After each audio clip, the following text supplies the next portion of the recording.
राजस्थान में एसीबी की सख्ती के बाद भी रिश्वत लेने के मामलों पर लगाम नहीं लग रही है। एसीबी की कार्रवाई के बावजूद रिश्वतखोर अधिकारी कर्मचारी बेखौफ रिश्वत की मांग कर रहे हैं।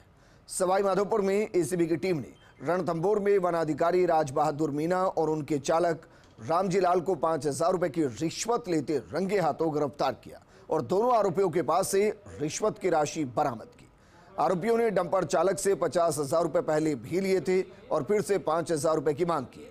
इसको लेकर पीड़ित ने एसीबी को शिकायत की। फिलहाल आरोपियों से पूछताछ की जा रही है।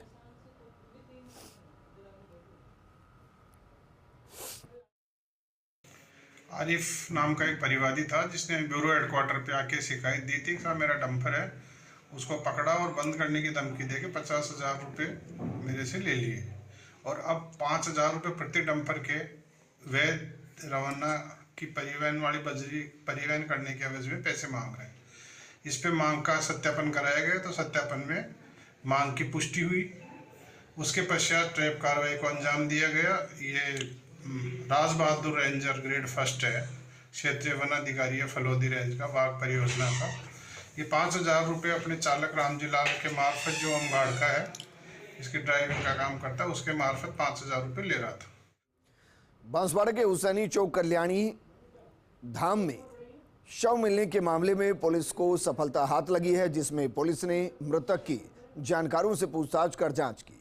पुलिस की जांच में हत्या करने का मामला सामने आया, जिसमें पुलिस ने हत्या करने वाले नाबालिग को डिटेन किया। वहीं डीएसपी सूर्यवीर सिंह ने बताया कि दोनों दोस्त रात में ठंड के कारण अलाव ताप रहे थे। इस दौरान दोनों के बीच कहासुनी हो गई। गुस्से में आकर एक ने दूसरे की हत्या कर दी। हत्या के बाद वो मृतक के घर पहुंचा। उसके बाद मृतक की मां से तौफीक के बारे में पूछताछ की। आरोपी मृतक की तलाश में भी परिजनों के साथ रहा। वहीं पुलिस ने पोस्टमार्टम की रिपोर्ट के आधार पर जांच कर आरोपी को गिरफ्तार किया। उसके साथ ही गिरफ्तार आरोपी से पूछताछ जारी है। तारीख को सलमा भी पत्नी अकबर खां हुसैन चौक स्थित काली कल्याण धाम के पास रहने वाली ने एक लिखित रिपोर्ट अशतुल्लाह दी थी कि 19 तारीख की रात को मेरे बच्चे की अज्ञात लोगों ने हत्या कर दी है। जिस पर पुलिस मौका पर पहुंची। मौका की गंभीरता को देखते हुए एसडीओ कोतवाली राजदाल बांसवाड़ा के नेतृत्व में एक टीम गठित गई। टीम ने बहुत ही अल्प समय में जो मौका के आसपास के पूछताछ कर जो साक्ष्य संकलित किए और उसके आधार पर मतलब इस बच्चे की हत्या की गई थी। उसमें भी उसकी हत्या करने में हत्यारा भी एक बच्चा ही माना गया। बूंदी में पति ने पत्नी की गोली मारकर हत्या कर दी। जानकारी के मुताबिक सामने आ रहा है कि शराब के पैसे नहीं देने पर पति ने बंदूक निकाली और पत्नी पर फायरिंग कर दी। डबलाना थाना इलाके के सोहरण भोपा का झोपड़ा में 35 वर्षीय पति बनवारी लाल मीणा ने अपनी 32 साल की पत्नी कमलेश की गोली मारकर हत्या कर दी। जानकारी को माने तो पति बनवारी लाल अपनी पत्नी से शराब के पैसे मांग रहा था। पत्नी कमलेश ने मना किया तो पति बनवारी को गुस्सा आ गया और उसने घर में रखी बंदूक को निकालकर पत्नी के पेट पर फायरिंग कर दी, जिससे पत्नी की मौके पर ही मौत हो गई। सूचना पाकर मौके पर पहुंची दबलाना पुलिस ने शव को अपने कब्जे में ले लिया। थाना अधिकारी मुकेश यादव ने बताया कि उक्त मामले में कार्रवाई की जा रही है और शव को कब्जे में लेते हुए जिला अस्पताल के मोर्चरी में रखवा दिया गया। वहीं मौके से आरोपी पति बनवारी फरार हो गया, जिसकी तलाश की जा रही है।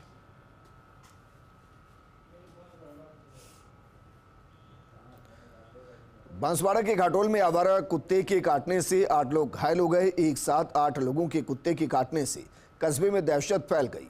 कस्बे के पुराना बस स्टैंड से नया बस स्टैंड के बीच करीब 30 मिनट में एक ही कुत्ते ने 8 लोगों को काट लिया।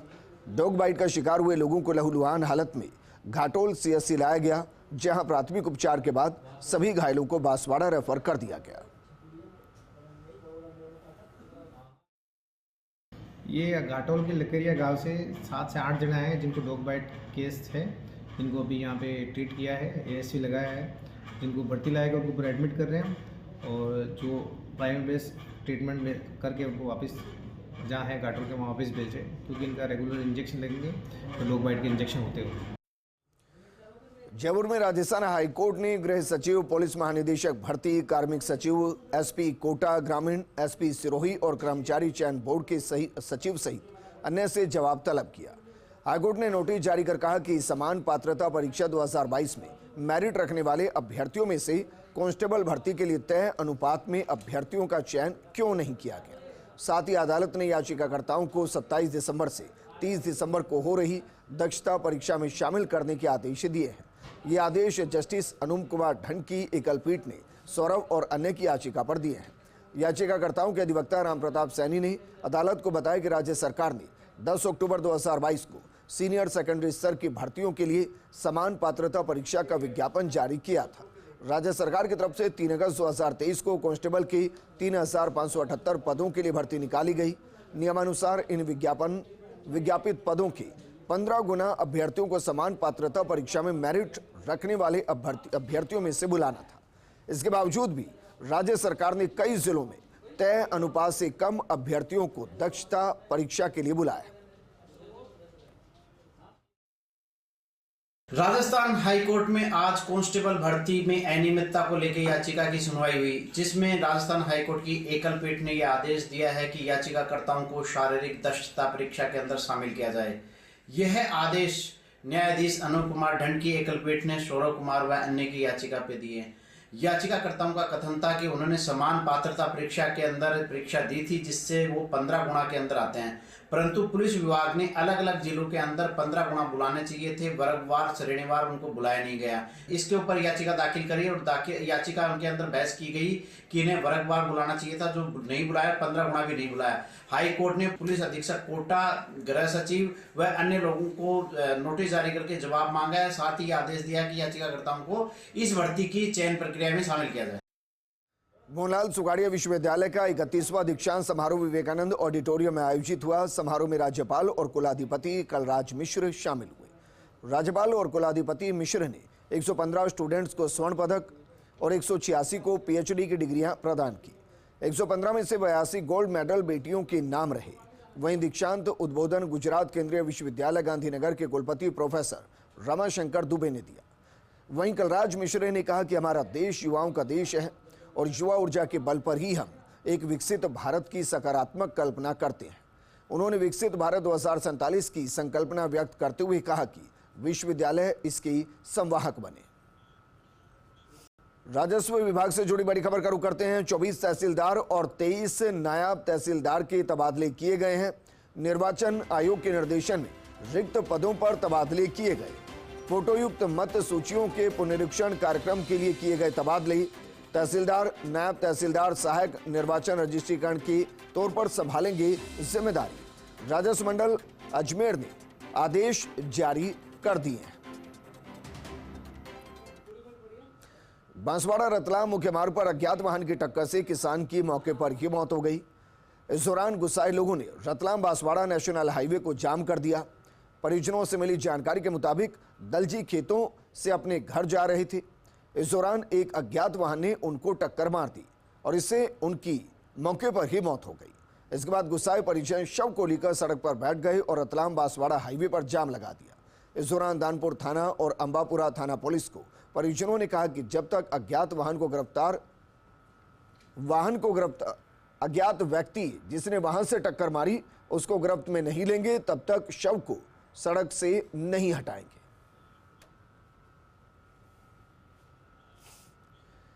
प्रतापगढ़ में एक बदमाश को पकड़ने गई पुलिस टीम पर फायरिंग करने के मामले में उसको भगाने में सहयोग और राजकार्य में बाधा डालने वाले उसके साथी को पुलिस ने गिरफ्तार कर लिया।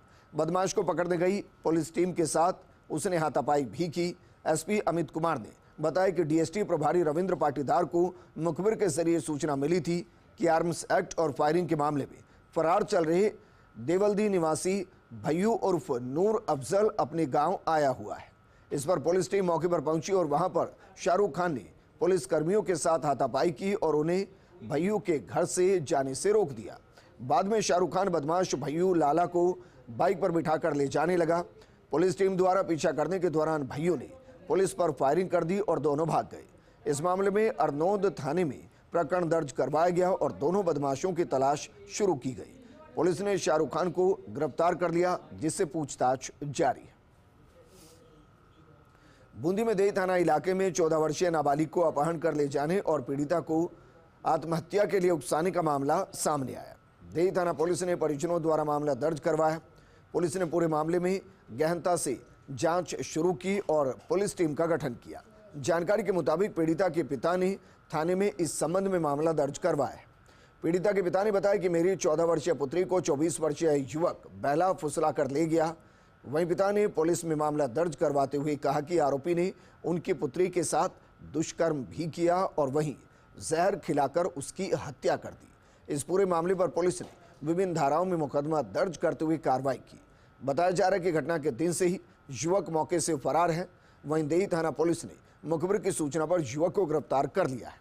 पुलिस मामले की जांच कर रही है। बाड़मेर के पूर्व विधायक मेवाराम जैन के खिलाफ जोधपुर में महिला ने दुष्कर्म, पॉक्सो और SC/ST एक्ट में मामला दर्ज करवाया है। महिला का आरोप है कि उसके साथ 2021 से लेकर 2022 तक दुष्कर्म किया गया। नाबालिग बेटी से भी छेड़छाड़ की गई और एक दोस्त के साथ भी दुष्कर्म किया गया। साथ ही कहा गया कि मेवाराम जैन से संपर्क कराने वाले व्यक्ति ने भी दुष्कर्म किया। मामले को लेकर पुलिस के उच्च अधिकारी जांच में जुट गए हैं। वहीं डीसीपी पश्चिम गौरव यादव ने कहा कि मामले की जांच के बाद ही स्पष्ट हो पाएगा कि आरोप सही है या गलत है। इस पूरे मामले में त्वरित गति से कार्रवाई के लिए निर्देशित किया गया। बता दें कि पूर्व विधायक मेवाराम जैन का एक वीडियो भी चुनाव के दिनों में आया था, जो कि वायरल होने पर काफी चर्चा का विषय बना था। परिवार दिया था जो कॉग्निजेबल ऑफेंस का पाए जाने पर उसमें मुकदमा दर्ज किया गया। मामले की गंभीरता को देखते हुए एडीसीपी सिकाऊ को उसका इन्वेस्टिगेशन दिया गया है। त्वरित गति से अनुसंधान करके यह सुनिश्चित किया जाएगा कि जो भी अनुसंधान का नतीजा है तदनुसार कार्रवाई की जाए। 376D पॉक्सो एक्ट और इसके अलावा अन्य धाराएं इसमें लगी हैं, क्योंकि ये गंभीर प्रवृत्ति का अपराध है तो इसमें 164 के बयान कंपलसरी होते हैं। इसके अलावा मेडिकल और अन्य जो प्रक्रिया है वो अनुसंधान आईओ को जिसको दिया गया उसको ये निर्देशित किया गया है कि त्वरित गति से अनुसंधान करें। झालावाड़ में पीजी कॉलेज के बाहर छात्रा से छेड़छाड़ के मामले में समझाइश के लिए बुलाए गए अन्य युवकों ने आते ही झगड़ा शुरू कर दिया और एबीवीपी के नगर मंत्री ऋषिराज सिंह के साथ मारपीट कर चाकू से हमला कर दिया। उसके बाद मौके से फरार हो गए। घटना की जानकारी मिलते ही एबीवीपी के छात्र कोतवाली थाने पहुंचे और हंगामा करने लगे। पुलिस ने टीम का गठन कर फरार बदमाशों की तलाश शुरू कर दी।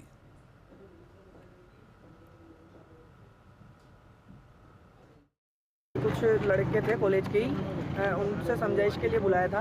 वो लोग उन्होंने बाहर ये लोगों को कॉल किया और लोगों को इकट्ठा किया और आते ही रैली करी। किसी गर्ल्स को उन्होंने कॉलेज में छेड़ा जिसकी समझाइश के लिए उनसे बातचीत कर रहे थे, तो उन्होंने बोला कि तेरे से हो जो कर लेना और जितना भी हो सके वो कर लेना, हम हमारे हिसाब से देख लेंगे। तो हम कॉलेज से बाहर निकले और वो 5, 7, 8, 10 जने आए। लगभग 4-5 मोटरसाइकिल में 15-20 जने थे और आते ही उन्होंने चप्पू वगैरह निकाले और रैली करने लग गए। बच्चा है, कोई बच्ची को परेशान कर देते हैं, तो उस बात को लेकर के बच्चे के साथ में कॉलेज में पढ़ने वाले ही बच्चे को उन्होंने मारपीट कर दी, तो उनकी जांच शुरू कर दी है और उनको भी तलाश कर रहे हैं। आगे बढ़ते हैं। फिल्म डंकी आज सिनेमाघरों में रिलीज हो गई। जयपुर के एपी सिनेमाघर में SRK यूनिवर्स फैन क्लब की तरफ से स्पेशल स्क्रीनिंग रखी गई। इस दौरान फिल्म डिस्ट्रीब्यूटर्स राज बंसल भी मौजूद रहे और केक काटकर फिल्म को सेलिब्रेट किया। फिल्म को लेकर दर्शक काफी एक्साइटेड हैं। शाहरुख खान के लिए लोगों में अलग ही क्रेज देखने को मिला। बता दें कि फिल्म का निर्देशन राजकुमार हिरानी ने किया है। वहीं फिल्म में शाहरुख खान के साथ अभिनेत्री तापसी पन्नू और अभिनेता विक्की कौशल भी नजर आए। देखिए, पहली पठान आई थी, उसके बाद जवान आई और अभी आई, तो एक साल में किसी एक्टर की 3 पिक्चरें आना, हैट्रिक बनाना बहुत मुश्किल है। मुझे तो लास्ट टाइम ध्यान नहीं आ रहा कब हुई थी। पठान ने 500 करोड़ किए, जवान ने 500 करोड़ किए और मैं बहुत श्योर हूँ अभी तक इंटरवल हुई है, पर जिस टाइप की पिक्चर मुझे लगी है ये पिक्चर भी slow and study but 500 crore करेगी। तो इस साल की शाहरुख खान की हैट्रिक होने जा रही है। देखिए, डायरेक्शन तो उनका स्टोरी पे चलता है, वो बहुत ज़्यादा फ्लैशी पिक्चर और वैसी नहीं बनाते, वो एक थीम बेस्ड पिक्चर बनाते हैं। 2019 में उनकी संजू आई थी, संजू के बाद करीब 4-4.5 साल बाद अब ये पिक्चर आई है। तो पिक्चर में हर सीन में उनकी छाप दिखती है और मुझे लगता है कि उनकी सक्सेस स्टोरी इस पिक्चर से भी आगे कंटिन्यू करेगी। बारंग की सदर थाना पुलिस ने राजपुरा उच्च प्राथमिक स्कूल में बड़ी कार्रवाई करते हुए स्कूल से 2 डमी शिक्षकों को गिरफ्तार किया। स्कूल के प्रिंसिपल विष्णु गर्ग ने 3 डमी शिक्षक स्कूल में लगा रखे थे जो कई सालों से बच्चों को पढ़ा रहे थे। डमी शिक्षकों में से एक प्रिंसिपल विष्णु गर्ग की जगह प्रिंसिपल का सारा काम करता था। एसपी राजकुमार चौधरी के निर्देशन पर पुलिस की टीम ने तीनों डमी शिक्षकों को गिरफ्तार किया। डमी शिक्षकों से पूछताछ में सामने आए कि विष्णु गर्ग ने अपनी और पत्नी मंजू गर्ग की जगह डमी शिक्षक लगा रखे थे। फिलहाल police mastermind principal Vishnu Garg और पत्नी मंजू गर्ग की तलाश कर रही है। आज श्रीमान पुलिस अधीक्षक महोदय की तरफ से मुझे एक शिकायत दी गई कि वहाँ राजपुरा गांव में जो स्कूल है प्राथमिक, उसमें डमी टीचर के द्वारा स्कूल में पढ़ाया जा रहा है। जिसकी शिकायत पर श्रीमान हमारे जो DISP महोदय है पूजा जी नागर, उनके नेतृत्व में मौके पे पहुँचे हम। वहाँ पर शिक्षा विभाग के अधिकारियों को बुलाया और जो बच्चे पढ़ रहे थे उनको जो पढ़ाने वाले थे उनके सामने उनका नाम पता रे पूछा और उनको वहाँ पोस्टिंग के बारे में पूछा। तो जो 2 महिलाएं और एक जो टीचर के रूप में जो पढ़ा रहा था विष्णु उपाध्याय नाम बताया उसने। अभी मुझे जानकारी मिली कि आज कोई बाहर से टीम आई हुई है जांच करने के लिए, तो इसलिए उपस्थित हुआ। इस बारे में हमारे पास कोई जानकारी नहीं है, लिखित में भी नहीं है और किसी प्रकार हमें पूर्व सूचना भी नहीं है। जैसलमेर में सड़क हादसे में कमी लाने के लिए परिवहन विभाग की तरफ से विशेष अभियान का आगाज किया गया। आज से 29 दिसंबर तक अभियान चलाया जाएगा। पर्यटन सीजन के मौके पर सड़क दुर्घटना कम हो, इस दिशा में विभाग की तरफ से अभियान चलाकर गाड़ियों की चेकिंग की जा रही है। जिला परिवहन अधिकारी नितिन कुमार बोहरा के निर्देशन पर परिवहन विभाग के द्वारा 4 पहिया और भारी वाहनों के वाहन चालकों के खिलाफ सघन वाहन चेकिंग अभियान चलाया जा रहा है। वाहन चेकिंग अभियान चलाकर ट्रैफिक रूल्स का उल्लंघन करने वाले वाहनों से जुर्माना वसूला गया। अधूरे कागजात पाए जाने पर वाहन चालकों पर जुर्माना किया गया।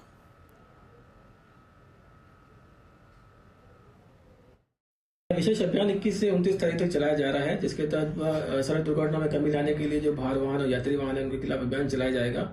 तो यात्री वाहनों के अंदर जो कोई ओवर क्राउडिंग की समस्या ज़्यादा है तो उनके खिलाफ विशेष अभियान चलाया जाएगा। ओवर क्राउडिंग है या छत पर सवारी बिठाकर बिना परमिट के चलने वाली गाड़ी है, बिना फिटनेस की गाड़ी चलने वाली, इनके खिलाफ ये विशेष अभियान चलाया जाएगा। और कोई भी अनियमितता पाई जाती है इनके खिलाफ तो उनके खिलाफ सख्त से सख्त कार्रवाई की जाएगी। इसी तरह बाहर वाहनों के अंदर ओवर क्राउडिंग या बिना फिटनेस या बिना कोई भी किसी भी अनियमितता बिना परमिट के संचालन अगर पाया जाता है तो उनके खिलाफ भी विभाग सख्त से सख्त कार्रवाई करके उनको मोटर व्हीकल एक्ट के नियमानुसार कार्रवाई करेगा। 3 राज्यों के बड़े कॉलेज और यूनिवर्सिटी में कोर्स की फर्जी डिग्री देने के मास्टरमाइंड जोधपुर के शातिर ठग नरेश प्रजापत ने पुलिस पूछताछ में कई राज उगले हैं। पुलिस ने नरेश के घर से लैपटॉप और 7 फर्जी डिग्रियां जब्त की। आरोपी नरेश ने बताया कि उसने युवाओं को निशाना बनाया जो कॉलेज गए बिना बड़ी यूनिवर्सिटी से अलग अलग कोर्स की डिग्री चाहते थे। नरेश ने आखलिया चौराहे पर अपना ऑफिस बना रखा था। 3 सालों में नरेश ने फर्जी डिग्री चाहने वाले 30 युवाओं से 26 लाख रुपए ठगे हैं। मामला तब खुला जब अहमद सिद्दीकी ने नरेश को BA MS की डिग्री के लिए 9,50,000 रुपए दिए थे। नरेश ने अहमद को रुड़की के उत्तराखंड प्राविधिक शिक्षा परिषद की डिग्री भी दी। जब अहमद ने कॉलेज में जाकर डिग्री चेक कराई तब डिग्री फर्जी पाई गई। इसके बाद नरेश प्रजापत का पूरा सच सामने आ गया। फिलहाल पुलिस ने आरोपी नरेश को 3 दिन की रिमांड पर दिया है।